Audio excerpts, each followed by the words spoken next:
예수님에 대해서 말씀하고 있고, 특별히 예수님의 공생의 사역에 대한 내용을 이렇게 기록하고 있습니다. 그러면서 이 복음서의 중요한 것은, 더 중요한 그 내용이 있죠. 그것은 예수님이 그리스도라는 것을 우리에게 이렇게 말씀하고 있죠. 그래서 오늘부터 해서 우리가 얼마나 될지 모르겠습니다. 앞으로 사복음서 이런 내용을 통해서 말씀을 우리가 함께 나누게 되겠습니다.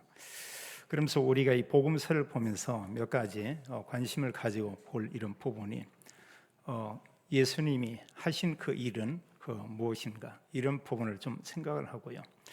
또 하나 우리가 볼 내용이 그리스도이신 예수님의 관심은 무엇이었는가, 이걸 우리가 볼 수 있겠고, 마지막 결론적으로 이렇게 성경을 볼 때 예수님은 이제 제자들에게 복음을 증거하라고 이렇게 말씀을 했습니다. 그러면서 결국 예수님의 공생의 사역의 결론은 제자였다, 이렇게 보면 되겠어요. 그래서 우리가 복음서를 보면서 모든 성도들이 제자의 삶을 이렇게 회복하면 우리가 되겠습니다. 그래서 제자의 삶의 그 기준은 다른 게 아니고, 만나는 사람에게 우리가 예수님이 그리스도다, 우리가 그것을 말해주면 되겠죠. 또 그리스도를 우리가 말씀하면서 당연히 그리스도의 삼재, 죽으신 부활로 완전한 구원을 다 이루었다, 이 부분은 우리가 전해줘야 되겠습니다. 지금 예배에 참여한 모든 분들이 아주 이렇게 두꺼운 이렇게 성경을 가지고 있습니다. 어느 분들은 성경을 여러 번 읽었을 수도 있지만 대부분의 한 번을 읽지 못한 이런 분들이 적지 않게 많이 있을 것입니다. 한 권의 책인데 이게 사실은 잘 안 읽어져요. 이렇게 읽어도 내용이 잘 이해가 안 되는 이런 말씀들도 이렇게 많이 있죠. 그러나 모든 성경의 내용은 사실 알고 간단합니다.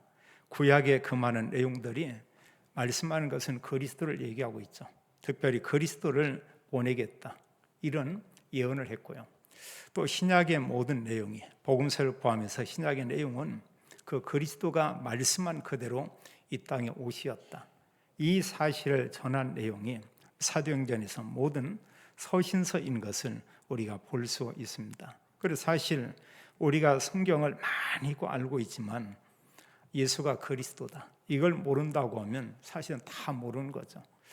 또 설령 성경을 많이 읽지 못했다 해도 예수님이 그리스도가 맞구나, 이 사실을 안다고 하면 그 사람은 성경을 제대로 알고 있는 그런 사람이라고 볼 수 있겠습니다. 우리가 복음서를 보면서 처음 우리가 접하는 내용이 예수 그리스도의 이 족보에 대해서 우리가 볼 수 있죠. 그래서 마태복음 1장 1절로 17절엔 그리스도의 이런 족보를 이렇게 얘기하고 있어요. 이 족보의 이런 내용을 보면은 아브라함에서 예수 그리스도까지 이렇게 말씀을 하고 있죠.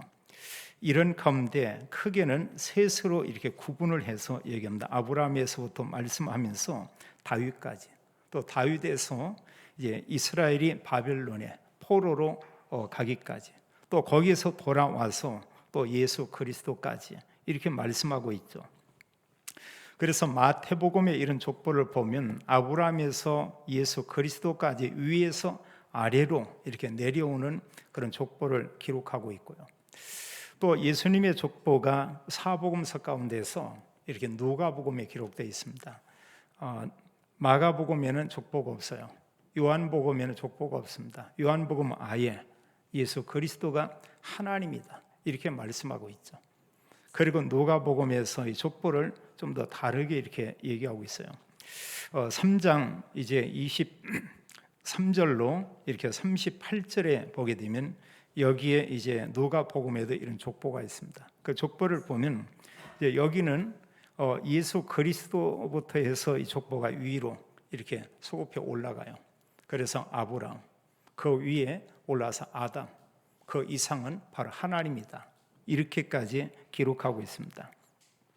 그래서 이 마태복음의 이 족보의 이런 내용 가운데 보면은 우리가 몇 가지는 좀 이렇게 기억할 필요가 있죠. 아브라함에서 예수 그리스도까지 이런 족보를 기록하고 있다. 여기서는 중요하게 몇몇 이런 믿음의 사람을 우리가 좀 생각할 필요가 있습니다. 1장 1절은 아브라함과 다윗의 자손 예수 그리스도의 계보라 이렇게 말하고 있죠. 그렇다면 아브라함이나 다윗 이런 분은 여러 이런 믿음의 사람이 있지만 좀 굉장한 의미가 있죠. 또 여기에 말씀한 가운데 아브라함의 후손으로 오지만 다윗의 지파로 유다의 지파로 오게 되고 다윗의 후손으로 그리스도가 오게 될 것이고 그리고 이런 법적인 이런 족보는 요셉의 아들로 이렇게 오게 될 것이다.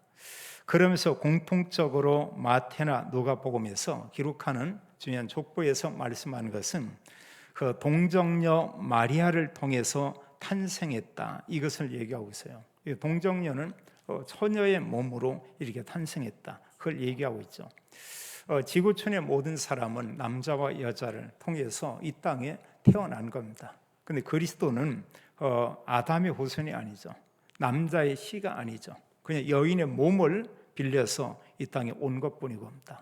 이제 그 탄생을 우리가 동정녀 탄생 이렇게 말하고 있죠. 또 누가복음의 이런 족보 가운데서도 역시 보면 다윗의 후손 유다 지파로 아브라함의 후손 그 위에 더 올라가서 믿음의 사람 이런 에녹 또 아담의 아들 중에 하나인 언약 가진 이제 셋의 후손으로 아담과 하나님 이렇게 얘기하고 있습니다. 그러면서 이 누가복음에서도 말씀하기를 마리아를 통해서 그리스도가 탄생했다 이렇게 말하고 있어요. 또 그리스도 탄생을 성경은 이 땅에서 인류에게 가장 큰 기쁨의 좋은 소식이다 이렇게 말하고 있습니다. 그럼 여기서 이제 우리가 이 그리스도의 족보 이런 내용을 보면서 우리가 좀 생각을 할 게 있어요. 그러면서 중요한 게 뭐냐? 이 족보의 흐름 속에 우리가 있다는 겁니다. 우리가 그리스도를 믿기만 했는데 하나님의 은혜로 믿어졌는데 성경은 우리에게 말씀하기를 하나님의 자녀다 이렇게 말하고 있어요. 너무 놀라운 겁니다. 여러 이런 그 믿음의 사람을 통해서 그리스도가 왔지만 성경 그리스도를 믿는 자마다 하나님의 자녀다 이렇게 말하고 있고요. 또 믿는 그 사람에게는 하나님인 그분이 성령으로 그와 함께 계신다. 우리가 더 정확하게 말하면 성삼위 하나님께서 우리와 함께 계시는 거죠. 정말 놀라운 거예요. 우리가 이제 이런 말씀을 우리가 붙잡아야 되겠습니다. 그래서 예수님만 그리스도라는 것을 성경에서 우리에게 말씀하고 있어요. 그럼 두 번째로요, 우리가 예수 그리스도의 탄생에 대한 이 부분을 우리가 볼 필요가 있죠. 성경은 이런 여러 믿음의 사람들을 통해서 법적인 족보로 이 땅에 왔지만 성경은 그렇게 말씀하고 있습니다. 마리아의 이런 몸을 통해서 성령으로 잉태해서 이 땅에 온 것을 말씀하고 있어요. 18절 한 절 우리 같이 한번 읽겠습니다. 예수 그리스도의 나심은 이러하니라. 그의 어머니 마리아가 요셉과 약혼하고 동거하기 전에 성령으로 잉태된 것이 나타났더니. 아멘. 여기서 우리가 중요하게 이제 붙잡을 이런 내용은 여기 마리아가 요셉과 약혼하고 동거하기 전이다 이렇게 말씀했고요. 그래서 우리가 동정녀 이런 말을 하고 있고 더 중요한 것은 성령으로 잉태했다 이렇게 말하고 있죠. 성령은 하나님의 영이죠. 하나님의 영인 성령으로 잉태해서 예수 그리스도가 이 땅에 오셨다 이렇게 말씀하고 있어요. 그리고 구약의 많은 말씀들이 바로 그걸 얘기하고 있습니다. 인간을 창세기 3장 여기에서 구원하기 위해서 하나님께서 그리스도를 보내겠다 이렇게 말하고 있죠. 많은 성경이 있지만 우리가 구약의 한 특별히 두 구절 정도는 우리가 기억하면 좋을 것 같아요. 그 중에 하나가 바로 창세기 3장 15절이죠. 창세기 3장에 이런 문제가 오자마자 하나님은 복음을 우리에게 말씀을 했습니다. 그 중요한 단어는 여자의 후손이죠. 그것은 모든 사람은 아담의 후손이고 모든 사람은 남자의 후손인데 아담의 후손이 아닌 여인의 후손으로 메시아가 그리스도가 올 것이다 이렇게 말씀을 했어요. 우리가 이미 알고 있지만 그 말씀한 그대로 그리스도가 이 땅에 오셨죠. 또 이사야 7장 14절에도 중요하게 말씀하고 있습니다. 보라 처녀가 잉태하여 아들을 낳을 것이요 그 이름을 임마누엘이라 하리라. 이제 그 뜻은 우리가 잘 알죠. 여기도 23절에 말씀하는데 번역하면 하나님이 우리와 함께 계시다. 하나님이신 그분께서 이 땅에 오셨다는 겁니다. 그분이 사실은 바로 이제 그리스도죠. 그런데 우리가 이 사실을 믿는다고 하면은 우리가 이런 말씀을 가지고 우리가 좀 이렇게 살아야 돼요. 근데 우리 이런 말씀을 놓치면 여전히 보면 우리는 우리 수준 가지고 살고요. 또 하나님이 자녀 맞는데 불신자하고 비슷하게 우리가 살 수밖에 없죠. 근데 우리가 생각을 해보세요. 그리스도 믿음으로 내가 하나님의 자녀다. 작은 게 아닙니다.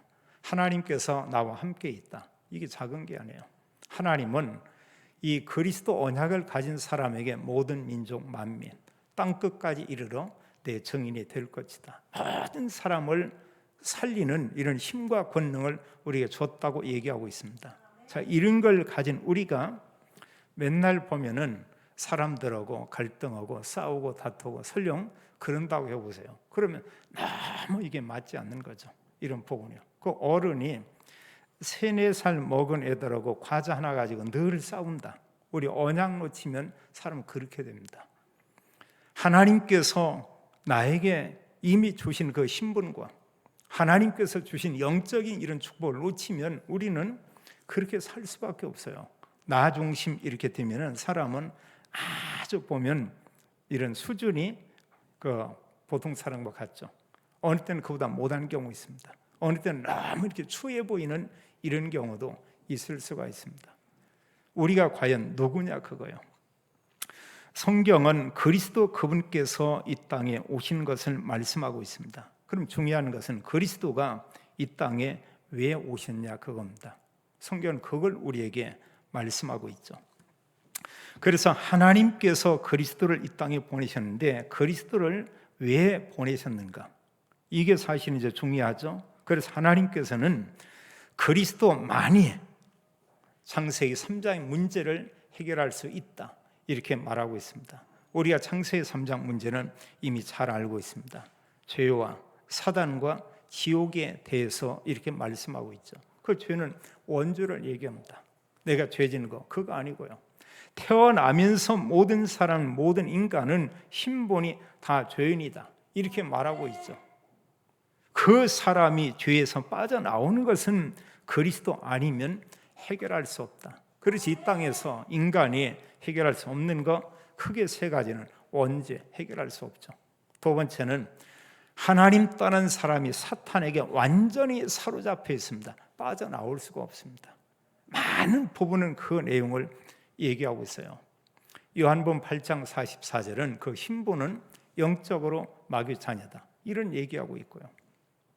그런가 하면 에베소서 2장 2절 3절은 마귀를 쫓아서 살고 있고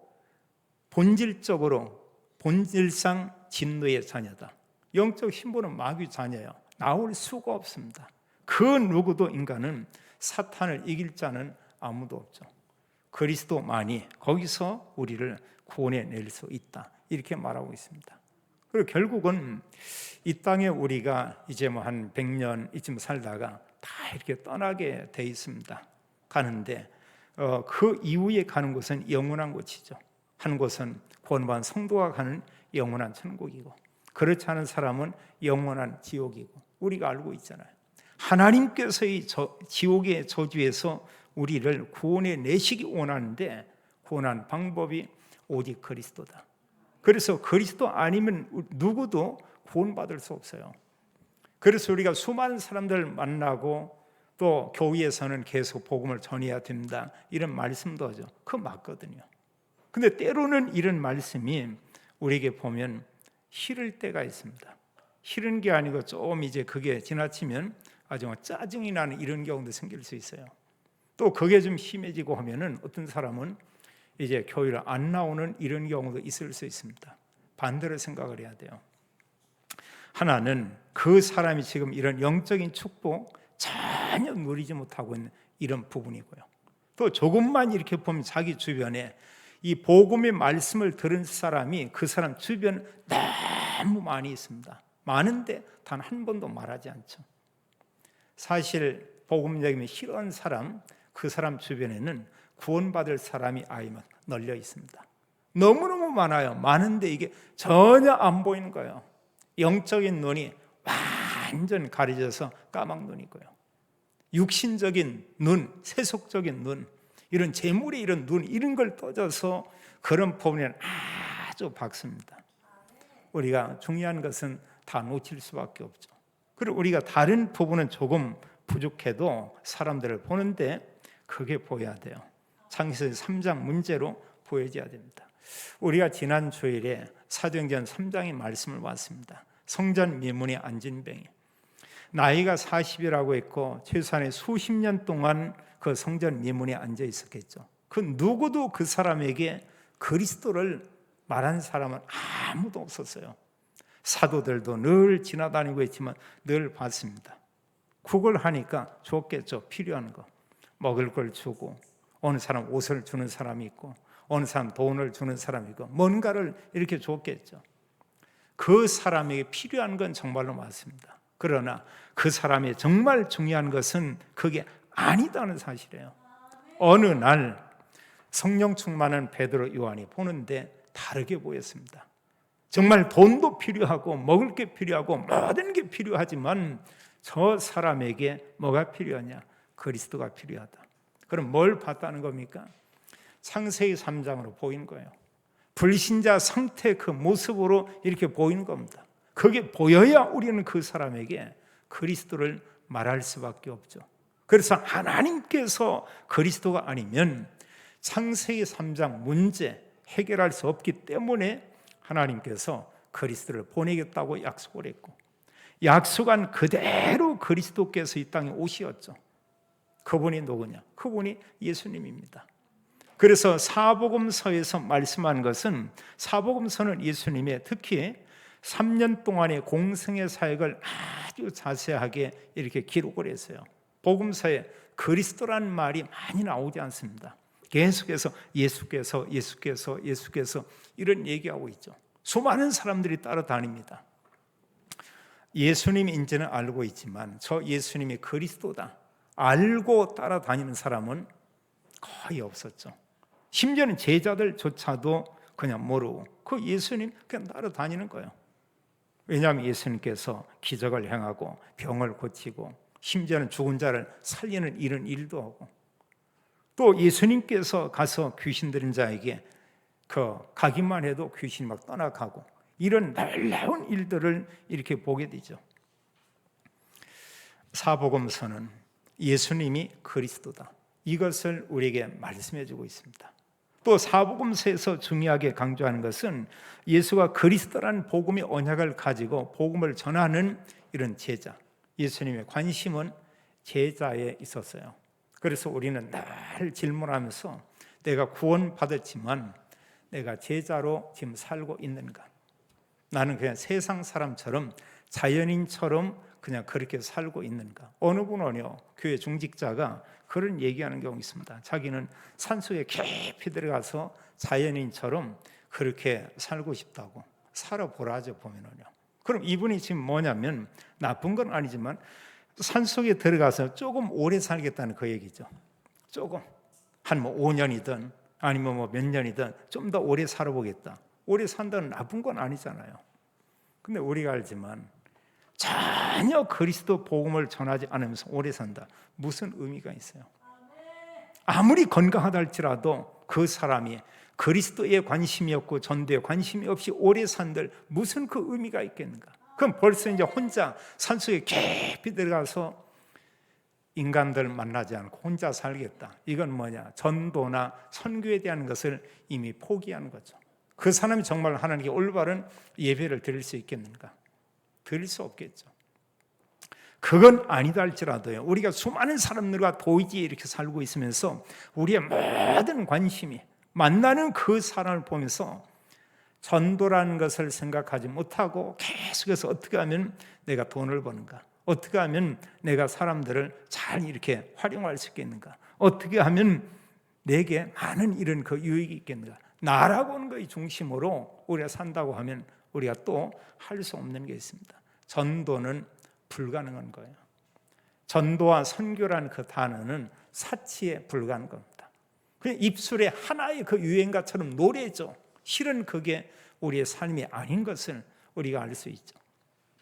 그래서 하나님께서는 그리스도 아니면 인간이 구원받을 수 없기 때문에 그리스도를 보내겠다 이렇게 말씀을 했어요. 그 말씀대로 그리스도가 이 땅에 오시는 겁니다. 우리가 생각해 보세요. 놀랍잖아요. 하나님이신 그분께서 이 땅에 오셨다. 너무나 놀라운 겁니다. 성령께서 그 육신의 몸을 입고 이 땅에 오셨다. 그래서 요한복음 1장 14절은 그렇게 말하고 있어요. 하나님이신 그분이죠. 말씀이 육신이 되어 우리 가운데 거하심에 우리가 그 영광을 보니 아버지의 독생자의 영광이요 은혜와 진리가 충만하더라 이러고 있습니다. 하나님이 인간의 몸을 입으시고 이 땅에 왔다. 이유는 뭐냐? 우리 구원하기 위해서요.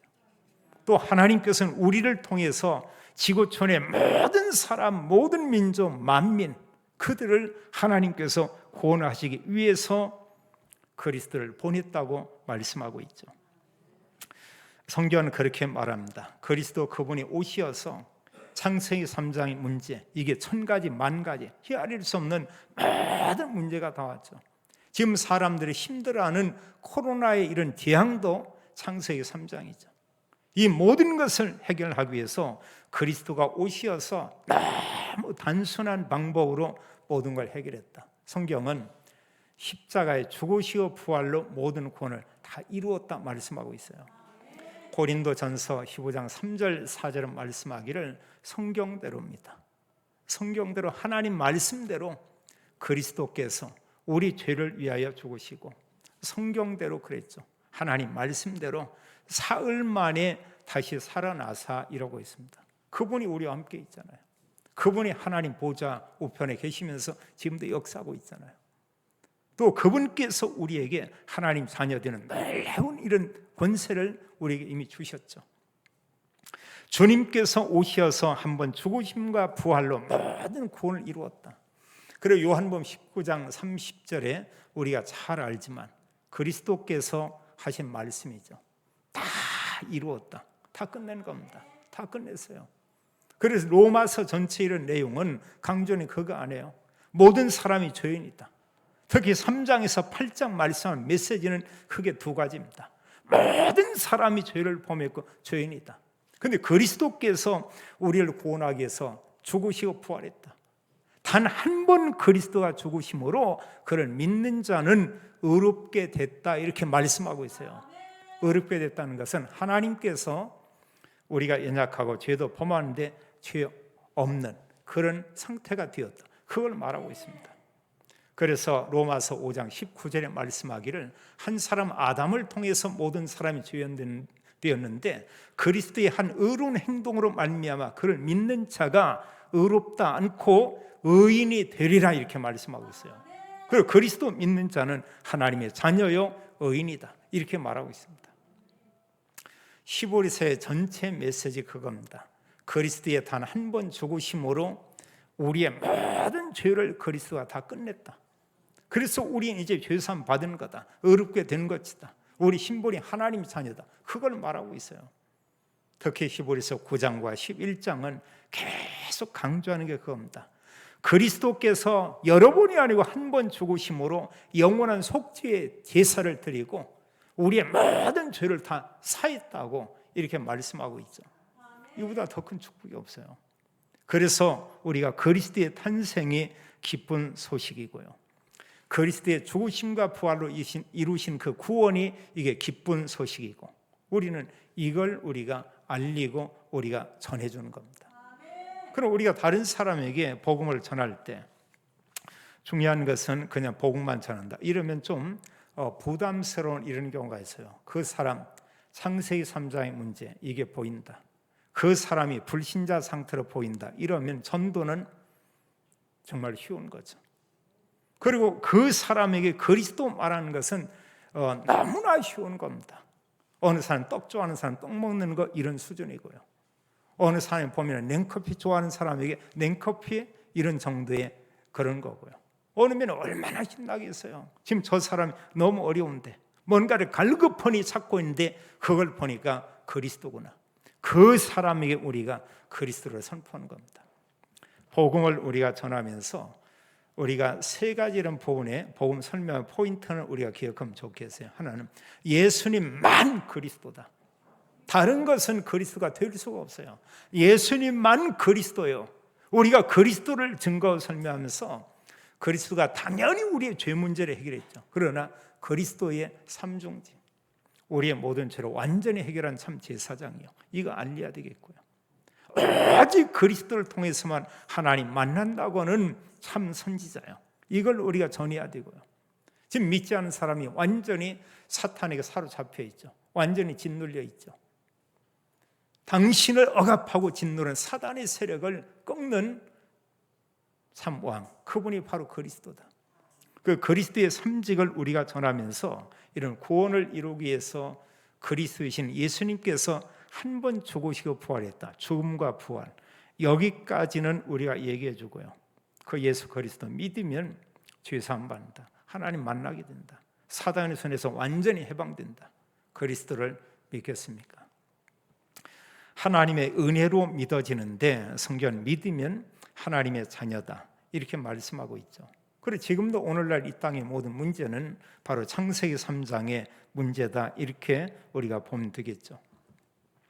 또 주님께서는 그리스도를 이 땅에 보내시고 모든 구원을 이루시면서 구원한 성도에게 주신 영적인 이런 엄청난 이런 축복이 있습니다. 우리가 그거 놓치면 우리가 안 되겠죠. 성경은 그리스도 믿으면 하나님의 자녀다, 이렇게 말하고 있어요. 로마서 3장 24절은 우리가 완전 의롭게 됐다, 이렇게 말하고 있고요. 또 성경은 말하고 있습니다.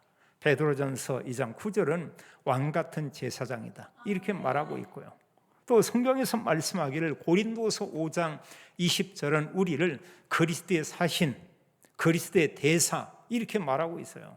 그래서 사실 구원받은 성도는 너무 놀라운 겁니다. 성삼위 하나님께서 함께 있죠. 복음 가지고 가는 현장마다 하나님 나라 임하게 하고 하나님이 역사하고 있고, 그런가 하면 주님께서 그 전도자, 그 언약 가진 그 사람 가는 곳에 하늘 군대를 보낸다고 했습니다. 반면에 우리에게 계속 두려움을 주고 염려를 주고 미래에 대한 걱정하게 하는 이런 사단의 세력을 다 꺾는다고 했어요. 그런 말씀 우리가 붙잡는다. 너무 놀랍잖아요. 그래서 성경은 모든 내용이 그리스도를 중심으로 말씀하고 있죠. 다른 거 다 우리가 모른다고 해도 내가 하나님의 자녀다, 하나님 나와 함께 있다, 정말 놀랍죠. 이것과 함께 우리가 구원받은 성도에게 주신 축복 7가지를 내가 늘 가지고 묵상하고 생각한다. 놀라운 거예요. 성령이 나와 함께 있고 영원히 성령께서 나의 삶을 인도하고, 내가 좀만 말씀을 잡고 기도하고 묵상할 때 성령께서 역사하고 있고, 그 시간이 반면에 하나님 주의 천군을 보내며 모든 흑암 세력을 다 꺾는다고 얘기하고 있죠. 그리고 우리가 천국 가는 것 당연하지만 하나님 나라 배경 가지고 그 축복을 누리면서 주님은 말씀하고 있습니다. 세계 복음화, 이걸 우리에게 말하고 있죠. 그래서 우리가 진정한 모든 축복을 누리는 것은 이 안에 다 있어요. 우리가 이걸 누리는 겁니다. 그리스도 언약과 함께 강단의 말씀을 가지고 묵상하고 성경의 말씀을 묵상하면 하나님이 우리에게 주는 하나님 말씀이 하나님 말씀으로 들려지고 하나님 말씀이 하나님 말씀으로 내 마음에 담겨지게 되고요. 그럼 그 말씀은 24가 가능한 거죠. 24 될 때 다른 사람에게 우리가 복음과 말씀을 우리가 얘기할 수가 있습니다. 어느 사람 만나서 복음 얘기했다. 그거 대단한 거예요. 어느 분 만나서 말씀 포럼, 기도 포럼, 전도 포럼 했다. 놀라운 겁니다. 그럼 어느 사람 만나가지고 코로나 포럼만 했다. 어느 사람 만나서 이런 뭐 보면 좋은 건강식품 포럼만 했다. 어느 사람 만나가지고 뭐 해가지고 막 형제 맞는 이런 어떤 그 포럼만 했다. 이런 그 부분하고는 전혀 수준이 다른 겁니다. 우리가 지금 어떤 일을 해도 그걸 복음과 연결시켜서 이루고 있다. 그게 로마서 16장의 그런 산업인이죠. 그런 사람이 또한 그런 기도를 정말 할 수 있습니다. 중요한 것은 우리는 구원받았어요. 이제 그리스도가 나와 함께 있는 건 사실입니다. 하나는 내가 주인이냐 그리스도가 주인이냐, 이것 따라서 그 사람의 행복의 정도가 달라지죠. 그리스도가 주인된 만큼 우리는 행복할 수 있고요, 내가 주인인 만큼 사실은 많은 것을 우리는, 많은 축복을 우리가 놓칠 수밖에 없죠. 그럼 내가 하나님 나라 누린다 그 정도는 내가 그리스도의 복음을 얼마나 가지고 내 삶 속에서 누리고 있냐, 그게 사실은 하나님 나라 누림의 이런 정도라고 우리가 보면 되겠습니다. 이런 가운데 엄청난 축복을 하나님은 그리스도를 통해서 우리에게 주었지만, 축복 중에 최고의 축복이 뭐냐, 그게 사실은 부활 메시지죠. 가장 큰 축복은 그겁니다. 전도와 선교 언약을 가지고 있다, 최고의 축복이에요. 구원받았다, 그 사람 전도에 관심이 없다, 선교에 전혀 가슴이 없다, 수준 낮은 이런 축복이라고 우리가 볼 수 있겠습니다. 하나님께서는 우리를 통해서 이 땅의 모든 사람을 구원하기 원합니다. 그래 하나님 모든 인류를 구원하기 위해서 그리스도를 이 땅에 보내셨습니다. 성경은 그래서 예수 그리스도의 탄생은 온 인류에게 미칠 가장 큰 기쁨의 좋은 소식이다 말씀을 했어요. 또 이 땅에 사는 70수억의 사람에게 가장 큰 기쁨의 소식은 뭐냐, 그리스도가 죽으시고 부활로 모든 구원을 이루었다, 그걸 그 사람이 정말 듣기 원하는 겁니다. 모든 성도들이 언약 가지고 기도하고 성령 충만 받고 우리는 그들에게 우리가 그리스도, 우리가 전해야 되겠습니다. 여기 모인 모든 성도들이, 또 우리 자녀, 우리 후대들이 이 복음 가지고 누리며 복음으로 모든 사람, 모든 현장 살리는 시대의 주역이 되기를 예수님의 이름으로 축원합니다.